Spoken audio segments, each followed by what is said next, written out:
2012, a Melbourne family wakes to the sound of someone breaking in the back door. The homeowner walks down the hallway and sure enough sees someone trying to break in. When the intruder sees the homeowner, he turns and runs. The intruder runs down the side passage and just leaps the fence, runs up the road and disappears into a park. Goes to the local hardware and he levels the playing field. He laces the inside of the fence with layers of barbed wire. Sure enough, only 2 nights later, screams echo the night. The homeowner's prepared this time, finds the intruder again, tangled and ripped apart in barbed wire, and simply injects the intruder. The next day, the intruder wakes in the homeowner's garage. Oh my god. This is like Home Alone meets Saw. This homeowner has to be Kevin McAllister, who is also Jigsaw. That's terrifying, but well done to them. But I don't know the end of the story, and they're in their basement? In the early 1970s, a college student decided to hitchhike his way home after class. Bad news a car bears. pulls up, a man offers him a ride, and he climbs in. As soon as the car started moving, the student felt totally uneasy, like something was wrong but he couldn't quite place it. Without saying anything, he waited till the next time they slowed down and he flung the door open and ran away. 2 years later, he's flicking through TV channels when he comes across this special interview with a death row inmate. And it's just the audio recording, so he hears the interviewer ask the inmate, "Why did you remove all the door handles inside of your car?" The man just goes, "Well, the first time I tried to kill someone, I picked up a college hitchhiker who got smart at some point and jumped out of my car." Oh shit. This is why they say always go with your gut. Follow your gut, because this guy knew. He felt it. He knew this guy was going to kill him, and he got out. Unfortunately, the victims that followed him did not get out, because he removed the door handles because of this college guy. So there's a guy that drove to work every day from the same road, and there was an old man who was living on that road. They were waving at each other each time the guy was passing by, and this went on for almost a decade. One day the guy was talking to a neighbor about that old man that he was waving each morning. He was saying things like he was making his morning awesome, but the neighbor looks at him pretty confused. So he says, "Wait, what? He's been dead for 3 years." The guy was shocked, and then he never saw the old man again. The old man's dead. The guy's dead. This guy sees ghosts. Oh well, I wouldn't be too upset if I had a ghost friend that said hello to me every morning. How polite is that? At least he's not haunting you. Well, I guess he kinda is. At least he's not evil. So stop trying to complain when even ghosts want to be your friend, you know? Hey guys, welcome back to Top 10 Central Dark, your place for all things horror. I'm your host Lucy McPhee, and these are the scary true horror stories that will terrify you. Let's jump in. Crazy conspiracy theories that people actually believe. This is a research facility in Alaska. So this Alaska? facility has over 180 antennas, but a lot of people believe that these are an experimental weapon. They think that they are used for mind control, to control weather, cause disasters, earthquakes and all that kind of stuff. Here you can see some reviews about it on Google Maps. Do you believe it's a normal facility or something more? Well, I don't know, because you didn't give me much other context, to be honest. I don't know. I'd have to look into that. I trust Alaska with my life. It's only because I lived there, though. She was that one kid that cut her arm, most of the time dressed emo, and just seemed to hate life itself. But during their school excursion to Pearl Harbor, she was the only one left to blame. You see, every class had to stay together, which was easy because they all had different wristbands. 5B's was red, which given what happened to them was pretty fitting. As the class entered the dark hallway leading to the underwater exhibition, they were guided and instructed by their audio headpieces, which on the day everyone in the class was wearing, except Kelly May. Now it's still not clear which door they exited or why, but the next day the whole class of 5B were found drowned and laying at the bottom of the shipwreck.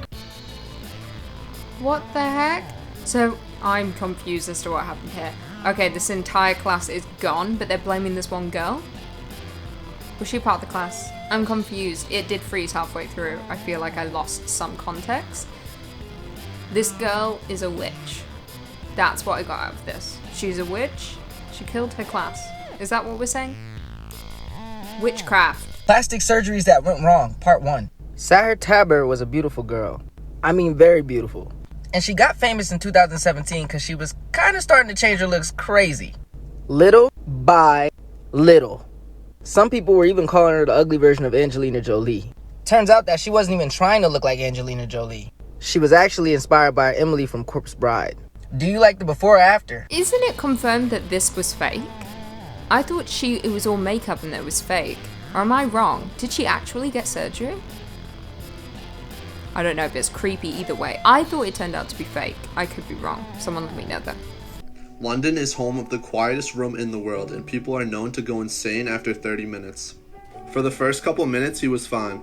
After 5 minutes, he started to hear his own blood circulation. He started to feel some pressure on his head and felt a little nauseous. He started to make up sounds in his right ear, and he didn't know if they were real or not. His mind started to do weird things. As you can see in his eyes, he's totally zoned out. After a while, he started to look at his watch and couldn't tell if time was speeding up or slowing down. He started describing noises underground, even though the room is totally soundproof. That's terrifying. I hate these chambers. I could never go in one.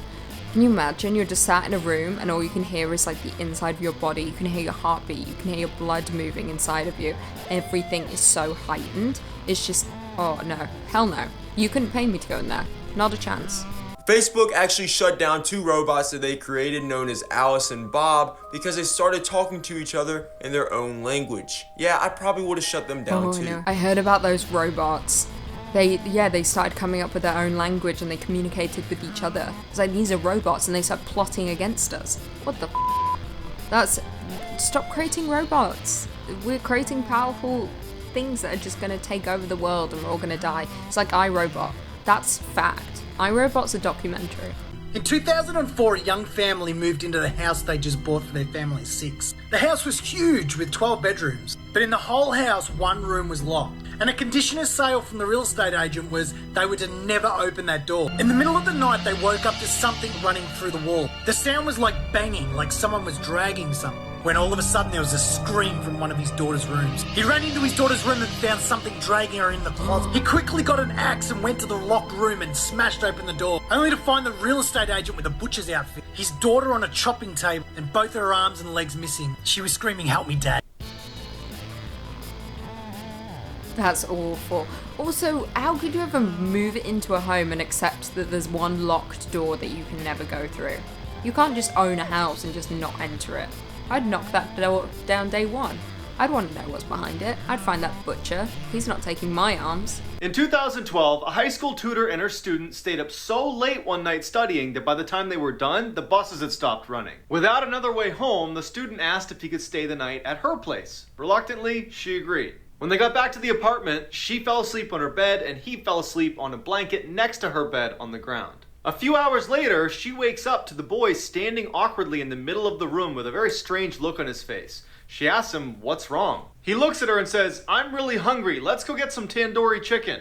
Confused, she says, "It's 2 a.m. Just get a snack in the cupboard." Yanks her from the bed. Feeling totally caught off guard by this whole situation, she goes into the hall with the boy. She can tell that he is terrified. He looks at her and just says, "I'm not actually hungry. When I woke up, there was someone under your bed." Oh, I wasn't expecting that. I thought there was going to be a twist like he was a zombie. That he just really wanted meat in the middle of the night. That's terrifying. That's like the end of Urban Legend, or the beginning of Urban Legend, when the guy's like, someone's in the back seat, and he was trying to warn her, but she thought he was trying to attack her. Oh my god, there's someone under her bed. I hate that. I hate that. So this house is known to be one of the most beautiful houses in Arkansas, and it's used for wedding venues, events, and all kinds of things like that. I wonder if people would be getting married there if they knew that an awful murder took place there, not once, but twice. This is Martha McKay, the owner of the house. She recently was found murdered inside the house. Okay, but it gets much stranger than that. Not only was she murdered in this house, but 24 years ago, her mother was also murdered in this house by the exact same man. This is Travis Lewis. He murdered Sally McKay, Martha's mother, in the same house 24 years ago when he was 17 years old. First of all, okay, this is horrible. This is really horrible. Why would you stay in the house that your mother was murdered in? If there was a murder happened in my house, I would get out that house so fast. I wouldn't want to know that someone had died there. I wouldn't want the memories of someone dying there. I'd get out there so fast. That's horrible. That's a horrible, it's not even a coincidence. Did that guy plan that? He wanted to go back? I don't know. It's I hate that. It makes me very uncomfortable and very sad. Murder. In 1971, John List killed his entire family, his wife, children and his mother. And he had meticulously planned the whole thing. After killing them all, he placed the bodies in sleeping bags and lined them up. He also wrote a letter to his pastor explaining why he had to kill them. And then he disappeared. 18 years later, he is remarried and tries to do the whole thing again. But this time he was arrested after a tip was given to the FBI. It took 18 years to capture him. The creepiest thing about all that was that he thought he was trying to save souls. What? This is like the ending of The Haunting of Hill House when the mother, well, halfway through, when she kills Nell and she thinks she's waking her up, but it's like, no, that's your dad, and now you've just killed your daughter. It's like, how? There's no way. You're crazy. He's absolutely insane. You're not saving souls, you're taking souls. Well, there we have it. Thanks for tuning into this video. I've been your host, Lucy McPhee. Stick around for bloopers. They're coming right now. It froze. I'm going to start this one again because it froze. Oh no. Guys, I just realized I had the mic a little further away. I love it. Train. But I feel like, to be honest, everything's controlling our minds. They're saying even the COVID vaccine. But you know what? Control my mind. This is all a simulation. Nothing's real.